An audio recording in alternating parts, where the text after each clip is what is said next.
আসসালামু আলাইকুম গাইস। এটা হলো কোলা। এখানে মানুষ ধান রোপণ করে, এরপরে ডাইল, সূর্যমুখী, ভুট্টা। এই যে এখানে আমি এসেছিলাম একটি মিশনের জন্য। এটি হলো যে দক্ষিণাঞ্চলের একমাত্র দেশ বরিশালের বরগুনা জেলা।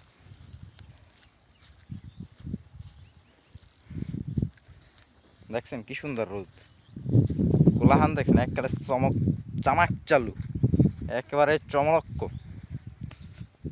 কি কমু ভাই, ফিলিংসটাই অন্যরকম। রৌদের মধ্যে আটতেছি একসের শান্তি, বুঝছেন?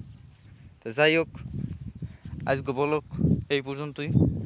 দেখছেন কোলাহান, এইগুলো কি দেখছেন বললে জান, পারলে কমেন্টে এইগুলোর নাম কি। এই যে গাছগুলো, এইগুলোর অনেক ডিমান্ড, এগুলো পাওয়া যায় না